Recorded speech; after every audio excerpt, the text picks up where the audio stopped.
प्यारे बच्चों, सुप्रभात। आप सब लोग, आशा करती हूँ कि आप सब लोग अच्छे होंगे। आज हम पढ़ेंगे पाठ 3 ऋतु वर्णन, जिसके कवि है सेनापति। सेनापति ने इस पाठ में बसंत ऋतु, ग्रीष्म ऋतु, वर्षा ऋतु और शीत ऋतु का वर्णन किया है। सबसे पहले हम पढ़ेंगे इस पाठ में सेनापति का जीवन परिचय। सेनापति का जन्म ब्राह्मण परिवार में विक्रम संवत 1616 में हुआ था। इनके पिता का नाम था गंगाधर और इनके दादाजी का नाम था परशुराम दीक्षित। सेनापति जो थे रीति काल के प्रमुख कवि माने जाते हैं। इनके विद्या गुरु का नाम वीरामणि दीक्षित था। ये राम भक्त कवि थे। इनकी भाषा ब्रज भाषा थी, यानी इन्होंने जो साहित्य लिखा है वो ब्रज भाषा में लिखा है। और इनकी 2 प्रमुख रचना है, कवित रत्नाकर, काव्य कल्पद्रुम। यानी सेनापति जो है वो रीति काल के प्रमुख कवि माने जाते हैं। हिंदी साहित्य का जो इतिहास है उसको 4 भागों में बांटा गया, आदिकाल, भक्ति काल, रीति काल और आधुनिक काल। यानी कि जो सेनापति थे वो रीति काल के प्रमुख कवि थे। अब है पाठ परिचय, यानी कि सेनापति ने इस पाठ में बसंत ऋतु, ग्रीष्म ऋतु, वर्षा ऋतु और शीत ऋतु का बड़ा ही सुंदर वर्णन किया है। बसंत ऋतु का जो वर्णन किया है वो मानवीकरण रूप में किया है, यानी उन्होंने बसंत को एक राजा के समान बताया है। जो द्वितीय पद है उसमें उन्होंने ग्रीष्म ऋतु का वर्णन किया है कि सूर्य तेज गर्मी के कारण, यानी भीषण गर्मी के कारण की पृथ्वी जल रही है। गर्मी के कारण सारी हरियाली जो है वो सूख गई है, पेड़ पौधे सूख गए हैं, पूरी पृथ्वी क्या है, परेशान हो रही है। और तृतीय पद्य में इन्होंने बताया है कि वर्षा ऋतु के आते ही चारों तरफ का जो वातावरण है बड़ा ही मनमोहक यानी सुंदर हो जाता है। यानी चारों ओर क्या छा जाती है, हरियाली ही हरियाली छा जाती है। जो चौथा पद्यांश है, जो चौथा पद्य है उसमें बताया है कि शीत ऋतु यानी सर्दी का प्रकोप इतना अधिक बढ़ गया है कि जो आग है वो भी क्या पड़ गई है, कमजोर पड़ गई है। सूर्य का जो ताप है उसका भी कोई असर नहीं हो रहा है।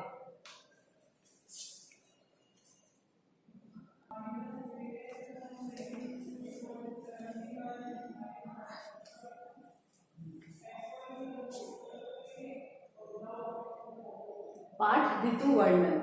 बरन बरन तरु फूल उपवन, सोई चतुरंग संग दल लहियतु है। बंदी जिमी बोलत बिरद, वीर कोकिल है। गुंजत मधुप गान गुन गहियतु है। आवे आस पास उपवन की सुबास सोई, सोने के सुगंध मांझ सने रहियतु है। शोभा को समाज सेनापति, सुख आज साज आज। आवत बसत ऋतुराज कहियतु है। यानी कि इसमें सेनापति ने किसका वर्णन किया है, इस पद्यांश में बसंत ऋतु का वर्णन किया है। और बसंत ऋतु को उन्होंने किसके समान बताया, एक राजा के समान बताया है। बरन बरन तरु फूल उपवन बन, यानी कि जो बसंत ऋतु के आने पर जो उपवन है उसमें वृक्ष पर तरह तरह के, बरन बरन यानी तरह तरह के फूल खिल गए हैं। और ऐसा लग रहा है कि जो विविध रंगों के फूल हैं वो जो बसंत रूपी जो राजा है वो उसकी क्या है, चतुरंगिनी सेना है। जिस प्रकार एक राजा के पास चतुरंग यानी 4 अंगों की सेना होती है, पैदल सवार, घुड़सवार, रथ सवार, हाथी सवार सैनिक होते हैं, उसी प्रकार जो बसंत ऋतु के आने पर जो विविध रंगों के फूल खिले हुए हैं वो ऐसा लग रहा है कि जो बसंत रूपी राजा है उसकी क्या है, वो चतुरंगिनी सेना है। बंदी जीवी बोलत बिरद, वीर कोकिल है। बंदी यानी यशगान करने वाले चारण या भाट। चारण या भाट क्या करते थे, राजाओं की कीर्ति का क्या करते थे, वर्णन करते थे। कोकिल यानी कोयल, उसी प्रकार जिस प्रकार जो चारण भाट थे राजाओं की कीर्ति का यशगान करते थे, उनका बखान करते थे, उसी प्रकार कोयल भी क्या कर रही है, किसका बखान कर रही है, बसंत का बखान कर रही है, यानी उसका यश का गान कर रही है। गुंजत मधुप गान गहियतु है, और भौरे क्या कर रहे हैं, इधर उधर मंडरा रहे हैं और मधुर स्वर में गुनगुना रहे हैं। आवे आस पास कूपन की सुबास कोई, और यानी आस पास से कूपन यानी पुष्प यानी फूलों की क्या आ रही है, सुबास यानी खुशबू, यानी कि आस पास से क्या आ रही है, फूलों की खुशबू आ रही है। सोने की सुगंध माज सने रहियतु है। सोने की सुगंध, सोने से मतलब क्या है, सरसों के पीले फूल, यानी सरसों के पीले फूलों के मध्य से सुगंध चारों तरफ जो है वो सुगंध आ रही है, यानी चारों तरफ से फूलों की क्या आ रही है, मधुर सुगंध आ रही है। शोभा को समाज, सेनापति सुख साज आज। जिस प्रकार एक राजा की शोभा क्या होती है, उसकी प्रजा होती है, उसका समाज होता है, उसी प्रकार जो बसंत ऋतु जो राजा है वो कैसा है, शोभादायक है, यानी सभी को सुख प्रदान करने वाला है। आवत बसंत ऋतुराज कही, ऐसा लगता है कि क्या हो गया है, बसंत ऋतु का आगमन हो गया है। यानी कि इस पद्यांश में कवि सेनापति ने किसका वर्णन किया है, बसंत ऋतु का वर्णन किया है कि बसंत ऋतु आने पर वृक्षों पर, उपवन में वृक्षों पर क्या हो गए, तरह तरह के फूल खिल गए हैं, और साथ ही जो विविध रंगों के फूल खिले हुए हैं वो कैसे लग रहे हैं, बसंत रूपी जो राजा है उसकी चतुरंगिनी यानी 4 रंगों की वाली सेना जो है उसके समान लग रही है। जैसे राजा की सेना होती है घुड़सवार, रथ सवार, पैदल सवार और हाथी सवार, उसी तरह कोयल भी क्या कर रही है, बसंत रूपी राजा का यशगान कर रही है। चारों तरफ आसपास जो आसपास का वातावरण, वहां पर कौन गुनगुना रहे हैं, भौरे गुनगुना रहे हैं, और साथ ही में आसपास से क्या आ रही है, फूलों की खुशबू आ रही है। सरसों के पीले फूलों के मध्य से चारों तरफ क्या हो रहा है, सुगंधित छा रही है, यानी चारों तरफ सुगंध छा रही है। जिस प्रकार एक राजा की शोभा समाज, जनता, प्रजा से होती है, उसी प्रकार जो बसंत रूपी राजा है वो कैसा है, सुखदायक है और शोभादायक है। और ऐसा लग रहा है कि बसंत रूपी जो राजा है उसका क्या हो गया है, आगमन हो गया है। ये था पहला पद्य। अगर आप लोग इसको एक बार पढ़ना, इसका हिंदी अनुवाद करना, अगर नहीं समझ में आता है तो आप मेरे से पूछना। अब है सेकंड वाला। देखी छिति अंबर जले, चारी और छोड़, तिन तरबर सभी को रूप हरियो है। महाजर लगे ज्योति भादव की होती चले, जलत पवन तन से मानो परियो है। दारुण तरनी करे नदी सुख पावे सब, सिरी घन छाहा चाही बोई चित धरियो है। देखी चतुराई सेनापति कविताई की जो, ग्रीष्म विषम वर्षा ही सम करियो। यानी इसमें सेनापति ने क्या किया, इस पद्यांश में उनकी कविता की चतुराई दिखाई है। यानी उन्होंने अपने जो कवित्व की बड़ाई करते हुए बताया है कि उन्होंने ग्रीष्म ऋतु में भी किसका वर्णन कर दिया है, वर्षा ऋतु का वर्णन कर दिया। यानी ग्रीष्म ऋतु में भी किसका महसूस करा रहे हैं, किसका आभास करा रहे हैं, वर्षा ऋतु का आभास करा रहे हैं। यानी ये जो पद्य है इसके 2 अर्थ होंगे, एक तो ग्रीष्म ऋतु के अर्थ में और एक वर्षा ऋतु के अर्थ में। पहला है वर्षा ऋतु के अर्थ में। देखी छिति, छिति यानी पृथ्वी, धरती, अंबर यानी आकाश, जल है यानी चारों तरफ क्या है, जल ही जल है। देखी छिति अंबर जले है, चारों ओर जल, यानी वर्षा ऋतु आने पर पृथ्वी, आकाश, चारों ओर क्या दिखाई दे रहा है, जल ही जल दिखाई दे रहा है। तिन तरबर, तरबर यानी वृक्ष, सभी को रूप हरियो है, यानी वर्षा ऋतु आने पर, वर्षा होने पर जो वृक्ष हैं वो भी कैसे हो गए, हरे भरे हो गए हैं। यानी चारों तरफ क्या छा गई है, हरियाली ही हरियाली छा गई है। महाजर लगे जेती भादवा की होती चले, भादवा यानी भादो का महीना, महाजर, झर यानी झड़ी लगना, यानी वर्षा की झड़ी लगना, धीरे धीरे जो बारिश होती है। भादवा का महीना आते ही क्या लग रही है, वर्षा की झड़ी लग रही है, यानी धीरे धीरे पानी बरस रहा है। जलद पवन तन सेक मानो परियो, यानी जलद बादल को छूकर, पवन यानी हवा, यानी हवा जो है वो बादल को छूकर, बादल का स्पर्श करके जब हमारे शरीर पर लगती है तो हमें क्या हो रहा है, बहुत ही सुख का अनुभव हो रहा है। यानी बादलों को छूकर शीतल पवन जब स्पर्श करके हमारे शरीर पर लगती है, यानी हमारे शरीर पे आती है तो हमें बहुत ही कैसी प्रदान कर रही है, सुख प्रदान कर रही है। दारुण यानी काट, तरनी यानी नाव, तरे नदी सुख पावे सब, यानी सभी लोग काट यानी लकड़ी की नाव बनाकर नदी को पार करके किसका अनुभव कर रहे हैं, सुख का अनुभव कर रहे हैं, यानी आनंदित हो रहे हैं, यानी वो क्या हो रहे हैं, प्रसन्न हो रहे हैं।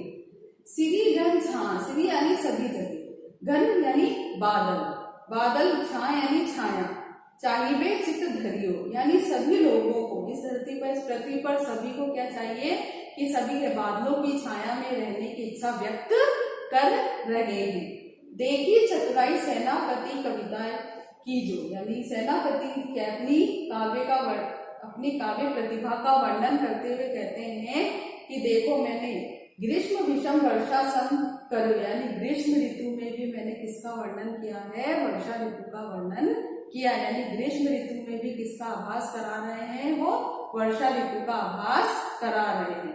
ये था इसका, दो है ग्रीष्म ऋतु वर्णन और वर्षा ऋतु वर्णन, ये अर्थ था इसका वर्षा ऋतु के वर्णन का। अब है ग्रीष्म ऋतु वर्णन। देखी छिति अंबर जले है, जल, वर्षा ऋतु के संदर्भ में जल का मतलब क्या है, जल ही जल होना, या जले से मतलब क्या है कि जल रही है पृथ्वी। चली चारों ओर, यानी धरती और आकाश का भीषण गर्मी के कारण क्या हो रहे हैं, जलते हुए दिखाई दे रहे हैं, यानी तेज गर्मी के कारण, भीषण गर्मी के कारण सभी लोग क्या हो रहे हैं, परेशान हो रहे हैं। तीन तरवर सभी को रूप हरियो, हरियो का अब ग्रीष्म ऋतु के वर्णन में क्या है कि हरियो मतलब हर लेना, यानी सूख गए, और वर्षा ऋतु के मतलब में इसका अर्थ क्या था, हरे रंग से, यानी ग्रीष्म ऋतु में यानी तेज गर्मी के कारण जो वृक्ष थे वो भी क्या हो गए हैं, सूख गए, यानी भीषण गर्मी ने उनकी हरियाली को भी हर लिया है। महाजन लगे अति भादवा होती चली, भादवा से ग्रीष्म ऋतु के वर्णन में है दावाग्नल, यानी जंगल में लगने वाली आग। ठीक है, ग्रीष्म ऋतु के वर्णन में इसका अर्थ है जंगल में लगने वाली आग, दावाग्नल, यानी दावाग्नल कहा जाता है जो जंगल में लगने वाली आग है उसको। यानी ग्रीष्म भयंकर गर्मी के कारण जंगल में भी क्या लग गई है, चारों तरफ आग लग रही है, और जो जानवर है जंगल में रहने वाले वो सभी भीषण गर्मी के कारण और आग के कारण क्या हो रहे हैं, परेशान हो रहे हैं। जलद पवनतन सेक मान्यो करो, जलद पवनतन सेक मानो, जलद, अब यहाँ वैसे जलद का अर्थ क्या होता है, बादल, लेकिन ग्रीष्म ऋतु के अर्थ में मतलब क्या है, तपी हुई भूमि या भीषण जलद पवनतन सेक मानो करियो, यानी कि जो तपी हुई हवा है, पवन यानी वायु, जो गर्म हवा है वो ऐसे तन यानी शरीर को ऐसा लग रहा है कि उस गर्म हवा के कारण हमारा शरीर भी क्या हो रहा है, जैसे शरीर की क्या हो रही हो, सिकाई हो रही, यानी किसी गर्म चीज से हम अपने शरीर का क्या कर रहे हो, सेक कर रहे हो। दारुण तरनी, अब यहाँ तरनी का अर्थ क्या है, ग्रीष्म ऋतु के वर्णन में सूर्य से, वर्षा ऋतु के वर्णन में तरनी का अर्थ क्या था, नाव से, यानी कि सब लोग भयंकर गर्मी के कारण और सूर्य के ताप, तेज ताप के कारण कहाँ सुख पा रहे हैं, नदियों में ही सुख पा रहे हैं, नदियों में ही रहना, उन्हें नदियों के आसपास रहना है, ठंडी जगह पर रहना ही उन्हें क्या लग रहा है, अच्छा लग रहा है।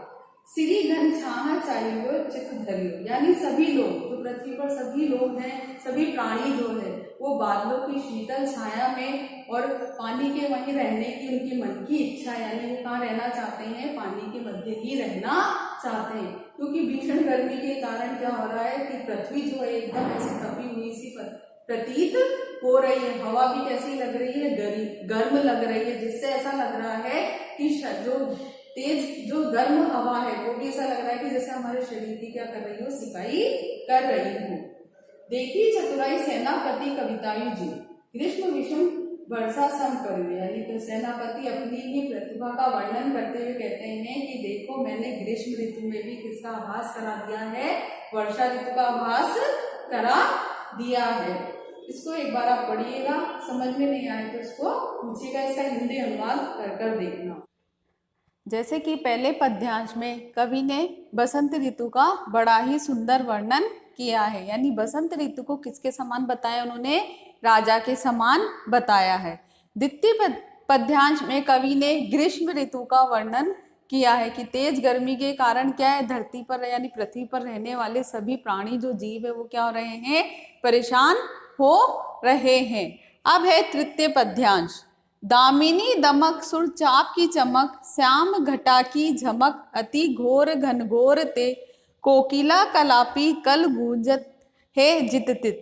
सीकर ते शीतल समीर की झकोरते, सेनापति आवन कहियो है मन भावन सु, लाग्यो तरसावन विरह जुर जोरते, आयो सखी सावन मदन सरसावन, लाग्यो है बरसावन सलील चहु ओढ़ते। यानी कि इस पद्यांश में, तृतीय पद्यांश में जो सेनापति, उन्होंने किस ऋतु का, वर्षा ऋतु का वर्णन किया है। यानी कि सावन का महीना आ गया, चारों ओर क्या हो रही है, वर्षा हो रही है।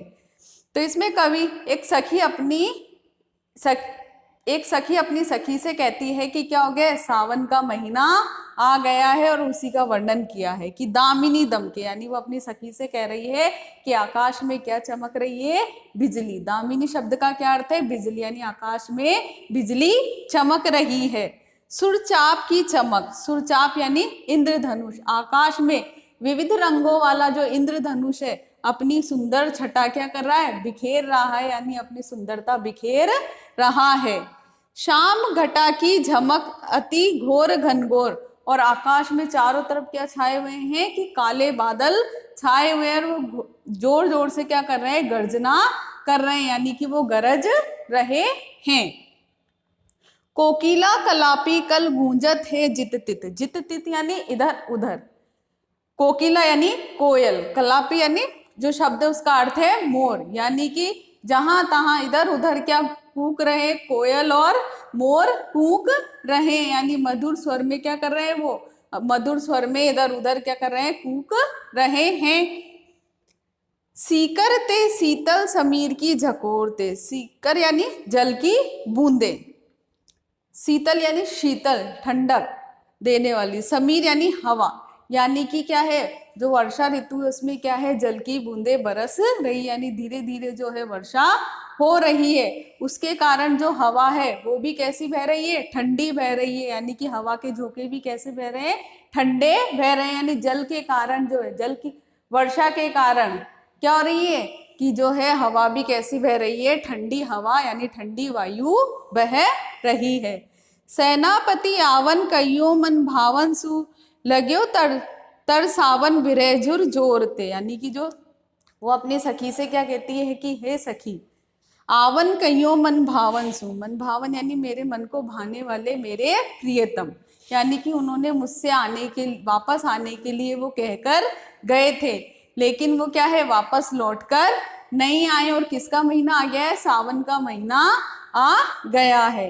लग्यो तरसावन विरह जुर जोरते, विरह यानी बिछड़ना, वियोग, जुर यानी ज्वर बुखार, यानी विरह रूपी जो ज्वर है, जो बुखार है, कि वो क्या कहती है कि सावन का महीना आ गया है, और जो सावन के महीने में वियोग की पीड़ा का जो ज्वर है, यानी वियोग यानी बिछड़ना, जो वियोग की पीड़ा का जो ज्वर है वो उसे और क्या कर रहा है, और अधिक क्या कर रहा है, पीड़ित कर रहा है, यानी कि वो और अधिक क्या होती जा रही है, जैसे ही उसके प्रियतम ने उससे मिलने के लिए कहकर गए थे लेकिन वे वापस नहीं आए, और सावन का महीना आ गया है, तो जो विरह रूपी जो ज्वर है उसे और अधिक क्या कर रहा है, तरसा रहा है, और अधिक पीड़ा या वेदना दे रहा है।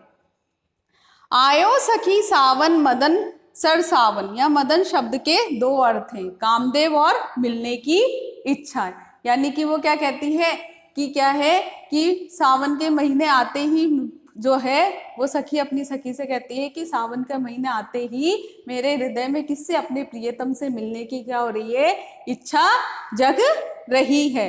अब दूसरा अर्थ क्या है कि वो अपनी सखी से कहती है कि आयो सखी सावन मदन सरसावन, लग्यो बरसावन सलील चहु ओढ़ते, चहु मतलब चारों ओर, सलील मतलब जल, बरसावन यानी बरसना, यानी कि वो कहती है कि हे सखी, ऐसा जान पड़ता है कि किसको, कामदेव को खुश करने के लिए क्या है, चारों ओर से क्या बरस रहा है, जल बरस रहा है, यानी कि कामदेव को खुश करने के लिए क्या हो रही है, वर्षा हो रही है। अब है अगला पद्यांश। शीत को प्रबल सेनापति कोपी छड़ियो दल, निबल अनल गयो सूरी सियराई के, हिमके समीर तेई बरसे विषम तीर, रहिए गरम भोन कोनन में जाई के, धूम नैन भये लोग आगी पर गिरे रहे, हियसो लगाई रहे नेक सुलगाई के, मानो भीत जानी महासीत ते, पसारी पानी छाती छतिया की छाह राखियो पाऊ छिपाई के। यानी कि इस चतुर्थ पद्यांश में क्या है, जो कवि सेनापति ने किस ऋतु का वर्णन किया है, शीत ऋतु का वर्णन किया है कि जो सर्दी है वो क्या हो रही है, दिन ब दिन क्या हो रही है, बढ़ती ही जा रही है। उसके कारण आंख भी कैसी हो गई, कमजोर हो गई, और जो सूर्य है उसका भी कोई असर नहीं हो रहा है, यानी सूर्य भी सर्दी के आगे क्या पड़ गया है, ठंडा पड़ गया है। शीत को प्रबल सेनापति कोपी छड़ियो दल, यानी कि सेनापति क्या कहते हैं कि जो शीत यानी जो सर्दी है वो प्रबल यानी कि कोपी छड़ियो यानी दिन प्रतिदिन क्या हो रही है, वो बढ़ती ही जा रही है। निबल अनल, जैसे ही सर्दी क्या हो रही है, बढ़ती जा रही है, तो उसके कारण क्या हो रहा है कि निबल अनल, निबल यानी कमजोर, जो आग है वो भी कैसी हो गई है, कमजोर पड़ गई है। गयो सूरी सियराई के, सूरी यानी सूर्य, सियराई यानी ठंडा, यानी कि तेज सर्दी के कारण सूर्य भी क्या पड़ गया है, ठंडा पड़ गया, यानी सूर्य के ताप का भी क्या है, कोई असर यानी कोई प्रभाव नहीं पड़ रहा है। हिम के समीर तेई बरसे विषम तीर, हिम यानी बर्फी, समीर यानी हवा, जो बर्फीली हवाएं, जो ठंडी हवाएं चल रही है, वह हमारे शरीर पर जैसे ही बर्फीली हवाएं लगती है तो ऐसा लग रहा है कि जैसे किसी ने क्या चुबो दिए हो, तीर चुबो दिए, यानी कि जो बर्फीली हवाएं वो भी किसके समान लग रही है, एक तीर के समान लग रही है। जैसे ही वो हमारे शरीर पे क्या करती है, स्पर्श करती है, तो ऐसा लग रहा है कि जैसे किसी ने तीर चुबा दिया हो। रही है गरम भोन कोनन में जाई के, और ऐसा भवन यानी भवन, कोनन यानी कोने में, ऐसा लग रहा है कि जो गर्म हवा है वो सर्दी के कारण कहाँ, किसी घर के या किसी भवन के कोने में क्या हो गई है, जाकर छिप गई है। धूम बहे धूम नैन बहे, लोग आगी पर गिरे रहे, हियसो सिलगाई रहे नेक सुलगाई के। जैसे ही सर्दी से बचने के लिए क्या जलाई, आग जलाई, तो क्या है कि लोग उसको घेर के बैठ गए, उसे लग रहा है कि जैसे कि उसे अपनी छाती से लगा लिया है। धूम बहे, धूम नैन बहे, और जो आग जल रही है उससे जो धुआं उठ रहा है उसके कारण लोगों की आंखों में क्या हो रहे हैं कि जो है कि वो अश्रु बह रहे हैं, किसके कारण, धुएं के कारण। लोग आगी पर गिरे रहे, और ऐसा लग रहा है कि सर्दी से बचने के लिए किस पर गिरे जा रहे हैं, यानी किस पर झुके जा रहे हैं, आग की ओर झुके जा रहे हैं। यानी कि जैसे ही क्या है, सर्दी से बचने के लिए आग जलाई तो लोग क्या कर रहे हैं, उसको चारों ओर से घेर कर बैठ गए, ऐसा लग रहा है कि उसे कैसे अपनी छाती से लगा लिया है। और जो आग जल रही है उससे जो धुआं निकल रहा है उसके कारण लोगों की आंखों में क्या बह रहा है, जल बह रहा है। और सर्दी से बचने के लिए क्या कर रहे हैं, ऐसा लग रहा है कि जैसे कि वो आंख पर क्या हो रहा है, गिरे जा रहे हैं, यानी उस पर झुके जा रहे हैं।